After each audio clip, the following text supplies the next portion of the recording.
Hello guys, स्वागत है आपका शिक्षा मेडिक्स के यूट्यूब एजुकेशनल चैनल में। तो आज हम लोग सीखेंगे कि आईसीयू में किन-किन चीज़ों का उपयोग किया जाता है, मतलब कि किन-किन इंस्ट्रूमेंट का उपयोग किया जाता है। तो सबसे पहले आता है मल्टीपैरा मॉनिटर। इसे हम vital sign monitor, patient monitor या फिर आईसीयू मॉनिटर भी कह सकते हैं। तो इसमें क्या-क्या दिखाता है, मतलब कि वाइटल्स क्या-क्या दिखाता है पेशेंट के।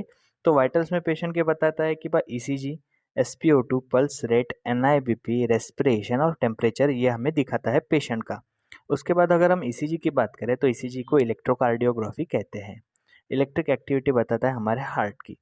उसके बाद में पल्स रेट कि 1 मिनट में हमारा हार्ट कितने बार धड़कता है। उसके बाद आता है एसपीओ2 कि सेचुरेशन कितना है हमारे ऑक्सीजन का हमारे ब्लड के अंदर।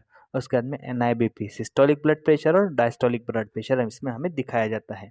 उसके बाद आता है रेस्पिरेशन कि पेशेंट 1 मिनट में कितनी बार ब्रीथ कर रहा है। उसके बाद टेम्परेचर कि पेशेंट के बॉडी का टेम्परेचर कितना है। उसके बाद में ईसीजी मशीन्स की हम बात करें तो कई टाइप की ईसीजी मशीन्स आती है जो आईसीयू में अवेलेबल रह सकती है। 2D 3D भी हम जिसे कह सकते हैं, ऐसी कुछ ईसीजी मशीन्स जो है आईसीयू में रहती है।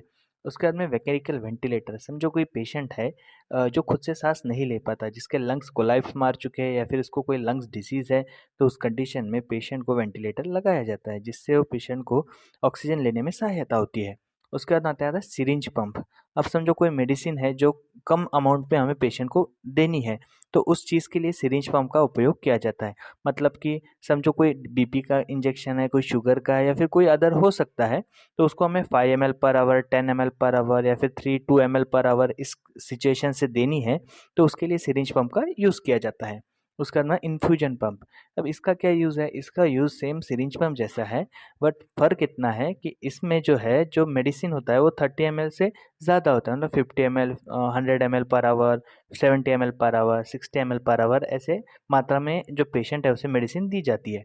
उसके अंदर बाईपैप मशीन, तो ये सेम वेंटिलेशन के जैसा ही वर्क करता है। बस इसका एक मेन फ़र्क क्या है कि जो एक इन्वेंसिव वेंटिलेशन और नॉन इन्वेंसिव वेंटिलेशन होता है। तो अब जो बड़े वेंटिलेटर होते हैं उसमें हम इन्वेंसिव वेंटिलेशन और नॉन इन्वेंसिव वेंटिलेशन दोनों कर सकते हैं, क्योंकि वो बड़ा वेंटिलेटर होता है। जो बाईपैप मशीन है उसमें खाली हम नॉन इन्वेंसिव वेंटिलेशन दे सकते हैं, खाली ऊपर से मास्क लगा के हम पेशेंट को ऑक्सीजन दे सकते हैं। उसके बाद में आता है सक्शन मशीन। तो सक्शन मशीन का मेनली यूज़ क्या है?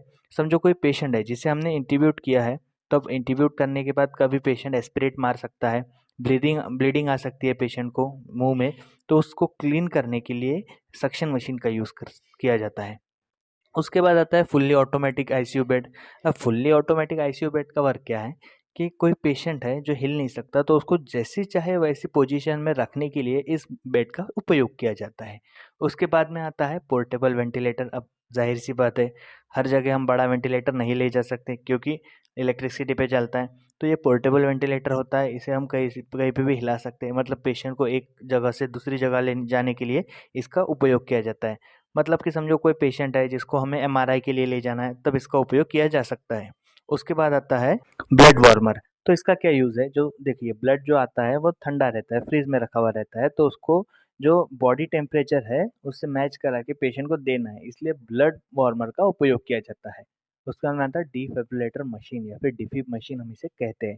समझो कोई पेशेंट है जिसको कार्डियक अरेस्ट लगा है, तो उसको इलेक्ट्रिक शॉक देके कार्डियक अरेस्ट से बाहर लाने के लिए डिफिब मशीन का उपयोग किया जाता है। उसके बाद में आता है एबीजी मशीन। तो एबीजी मशीन का क्या काम है कि आर्टेरियल ब्लड गैस एनालिसिस करता है ये एबीजी मशीन। मतलब कि पेशेंट के आर्टरी में जो ब्लड है उसके अंदर ऑक्सीजन की मात्रा कितनी है, कार्बन डाइऑक्साइड की मात्रा कितनी है, ये हमें ये मशीन दिखाता है। उसके बाद आता है क्रैश कॉर्ड ट्रॉली। अब इसका यूज़ क्या है?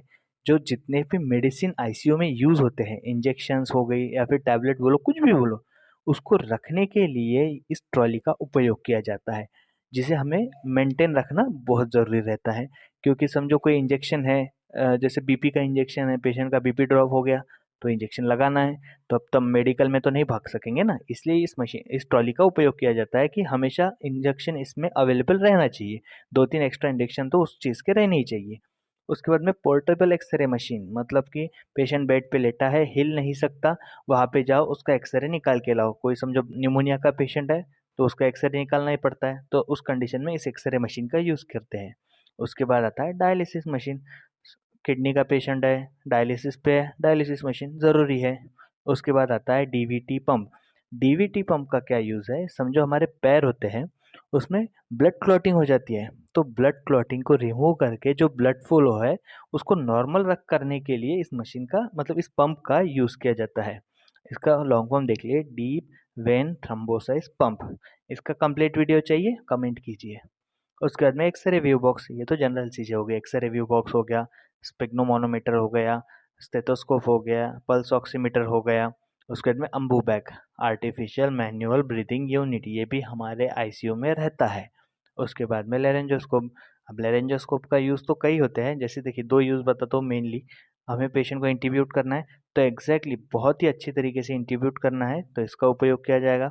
उसके बाद में पेशेंट को ईटी ट्यूब मतलब राइस ट्यूब डालनी है, जिससे पेशेंट खाना खा सकेगा, उसके लिए भी इसका उपयोग कर सकते हैं। उसके बाद आता है नेबुलाइजर, ये तो जनरल चीज़ हो गई। उसके बाद में ग्लूकोमीटर और नीडल डिस्ट्रॉयर, जिससे हम समझो पेशेंट को इंजेक्शंस वगैरह दिए, तो इसमें हम डिस्ट्रॉय कर सकते हैं नीडल को।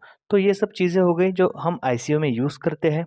इसके अलावा कोई वीडियो के बारे में आपको इन्फॉर्मेशन चाहिए या फिर कोई मेडिसिन की इन्फॉर्मेशन चाहिए, डिसीज़ की इन्फॉर्मेशन चाहिए, कमेंट कीजिए। मिलते हैं अगले वीडियो में। जय हिंद।